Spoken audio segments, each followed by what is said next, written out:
নমস্কার, আমি তপন ভালো। আজকে আমি আপনাদের সামনে সি প্রোগ্রামিং একটি টপিক নিয়ে চলে এসেছি। এটি হচ্ছে লুপ। তো আজকে আমরা বিস্তারিত লুপ নিয়ে কথা বলবো। তো প্রথমে আমরা ফর লুপ নিয়ে কথা বলবো। এখানে লিখেছি যে for loop, while loop, do while loop, মোট তিনটি লুপ আছে। তো আমরা প্রথমেই ফর লুপ নিয়ে কথা বলবো। তো ফর লুপ নিয়ে যেহেতু কথা বলবো, আমরা আগে আমাদের মতো লিখে নিই যে যখন একটা কোড শুরু করি, include dot H int main function return zero, এতটুকু লিখে নিলাম। এখন ধরুন যে আমরা যে কোডটা করব সেটা 1 থেকে n পর্যন্ত যোগ করব, বা 1 থেকে বলা যায় যে 10 পর্যন্ত যোগ করবে। তাহলে 1, 2, 3, 4, যোগ ডট ডট ডট যোগ n পর্যন্ত ধরে নিলাম। এখন এটা যে হলো, তো প্রথমে আমরা কি করব, এখানে আমরা ইন্টিজার ভ্যালু ধরে নিব। যেহেতু প্রথমে আমরা ইনিশিয়ালাইজেশন করতেছি, তাই আই ধরে নিলাম। আর যেহেতু আমাদের হইলো একটা সাম যোগফল লাগবে, তাই সাম ধরে নিলাম। এছাড়া আমাদের আর তেমন কিছু লাগবে না।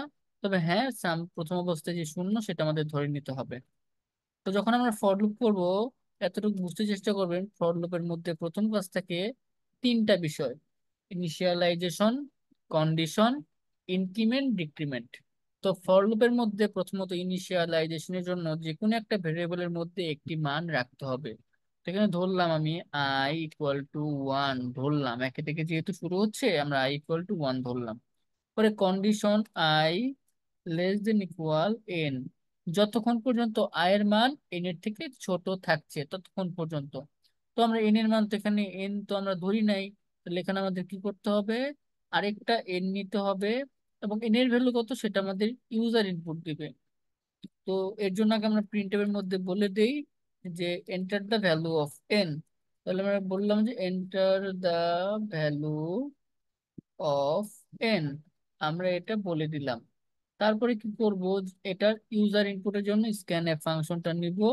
স্ক্যানএফ ফাংশনের জন্য মনে রাখতে হবে যে আমাদের অবশ্যই, যেহেতু এটা ইন্টিজার, এর জন্য পার্সেন্টেজ ফরম্যাট স্পেসিফায়ার। এবং কার জন্য নিতেছি দেখুন, আমরা অবশ্যই এন এর জন্য নিতেছি, তাই অ্যাড্রেস অফ এন দিয়ে আমরা সেমিকোলন দিয়ে এটা শেষ করলাম। তো এইভাবে আমাদের স্ক্যানএফ নিতে হয়। তাহলে আমরা এন এর ভ্যালু নিয়ে নিব। এবং এরপরে দেখুন আমরা এখানে এই যে ফর লুপের ভেতরে শেষের যে অংশটুকু, সেটাকে বলি ইনক্রিমেন্ট ডিক্রিমেন্ট পার্ট। তো এখানে আমরা আই এর মান 1 করে বাড়িয়ে দেবো, যেটা i++ দ্বারা এক বেশি বা বৃদ্ধি পাওয়াকে বোঝায়। কারণ সবসময় আমাদের সি প্রোগ্রামিং আপডেট ভ্যালু নিয়ে কাজ করে। তো এখন আমরা কি করব, যেহেতু যোগ করব, তাহলে এখানে আমরা অবশ্যই সাম প্লাস আই দিয়ে দিলাম। এটা যোগ করতে থাকবে। আর সর্বশেষ এখানে প্রিন্ট করব যে প্রিন্টএফ দা সাম একটা মান প্রিন্ট হবে। তার জন্য আমরা এখানে পার্সেন্ট দিয়ে দিলাম, কারণ আমরা ইন্টিজার ভ্যালু প্রিন্ট করতেছি। আর এখানে অবশ্যই সাম, আর শেষে সেমিকোলন দিয়ে শেষ করে দিচ্ছি। তো এটা করলে আমাদের কিন্তু ফর লুপের মাধ্যমে এই 1 থেকে n পর্যন্ত যোগের যে কাজটা সেটা হয়ে যাবে। n এর মান ধরলাম 10। তো 10 পর্যন্ত যোগ করলে আমাদের 55 হয়, সেটা বের হয়ে গেল। তো আশা করছি আপনারা এতটুকু বুঝতে পারলেন যে কিভাবে আমরা ফর লুপের মাধ্যমে করি। এখন এই কোডটাই যদি আমরা হোয়াইল লুপের মাধ্যমে করি তাহলে কি করতে হতো। হোয়াইল লুপের ক্ষেত্রে আমাদের মনে রাখতে হবে যে এখানে আমরা ফর লুপের না লিখে এখানে আমরা লিখবো হোয়াইল, লিখলাম। এখন একটা কাজ মনে রাখতে হবে, হোয়াইলের আগে আমাদের ইনিশিয়ালাইজেশন পার্টটা করে নিতে হবে। তাই আয়ের ভ্যালু যেটা হবে সেটা ধরে নিলাম 1, এবং এটা থেকে আমি এইটা বাদ দিয়ে দিলাম। এবং দেখুন এখানে যে আমি যে i++ যে ইনক্রিমেন্ট ডিক্রিমেন্ট করব, এটাও বাদ দিয়ে দিব। মনে রাখতে হবে হোয়াইল লুপের মধ্যে শুধু কন্ডিশনটা থাকবে। এর বডির মধ্যে আমার সর্বশেষ স্টেপে গিয়ে আমাদের অবশ্যই এখানে সেই ইনক্রিমেন্ট ডিক্রিমেন্ট পার্টটা থাকবে, যেটা আমি এখানে দিয়ে দিলাম। এটা যে করলাম, এটার বিষয়টা এরকম যে হোয়াইলের আগে আমার থাকবে ইনিশিয়ালাইজেশন, হোয়াইলের মধ্যে থাকবে আমাদের কন্ডিশন, এবং এর বডি যে আছে সেই বডির সর্বশেষ অবস্থায় গিয়ে ইনক্রিমেন্ট ডিক্রিমেন্ট পার্টটা থাকবে। তাহলে আমাদের কোডটাও ঠিক আগের মতোই হবে। এখন আমি যদি এটা রান করি, দেখুন আমরা আবার যদি 10 দেই, দেখুন আমাদের সেই 55 আসতেছে। তো আশা করছি আপনারা হোয়াইল লুপ কিভাবে করে সেটাও বুঝতে পারলেন। তো এখন আমরা করব ডু হোয়াইল। ডু হোয়াইলের ক্ষেত্রেও ঠিক সেম কাহিনী অনেকটাই বলা যায়। এখানে আমাদের প্রথমে লিখতে হবে ডু।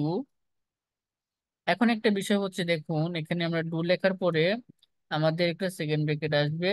এখন দেখুন একটু ভালো মতো বুঝুন যে এইখানে যে বিষয়গুলো নিয়েছিলাম, এই কন্ডিশন এইসব এগুলো বাদ দিয়ে দিতে হবে। কন্ডিশন বলুন, এটা বলুন, সেটা আমরা বাদ দিয়ে দিব। বাদ দেওয়ার পরে এখানে আমাদের বাদ দেওয়ার পরে আমরা এখানে অবশ্যই যে কাজটি করব সেটি হচ্ছে যে এখানে যে বডির মধ্যে যে পার্টটা থাকে এখানেও ঠিক সেম পার্টটাই লিখবো। এবং ডুয়ের বাইরে এসে এখানে আমরা হোয়েল দিব। হোয়েলের মধ্যে আমাদের সেই কন্ডিশনটা দিয়ে দিতে হবে, যেটা কন্ডিশনটা কি, I less than equal N, এবং অবশ্যই এখানে আমাদের সেমিকোলনটা দিতে হবে মাস্ট, এবং সেটা দিয়ে দিলাম। এখানেও ঠিক সেম দেখুন, ডু হোয়াইলের মধ্যে প্রথমে আমরা ইনিশিয়ালাইজেশন করে নিয়েছি আগেই, তারপরে ডু এর মধ্যে বডি যে আছে সেখানে আমরা প্রসেসটা করব, এবং আমরা কি ইনক্রিমেন্ট ডিক্রিমেন্টটা করব, এবং এর থেকে বেরোয় বডি থেকে বেরোয় সর্বশেষে আমরা কন্ডিশনটা চেক করব। তো এখানেও যদি আমরা করি কোডটা দেখুন, এখানেও আমরা ঠিক সেম, এন এর মান যদি 10 ধরি আমাদের মান 55 আসতেছে। তো আশা করছি তিনটা যে লুপ আছে আপনারা এই তিনটি লুপ বুঝতে পেরেছেন। তো আজকের ভিডিওটি এ পর্যন্তই ছিল।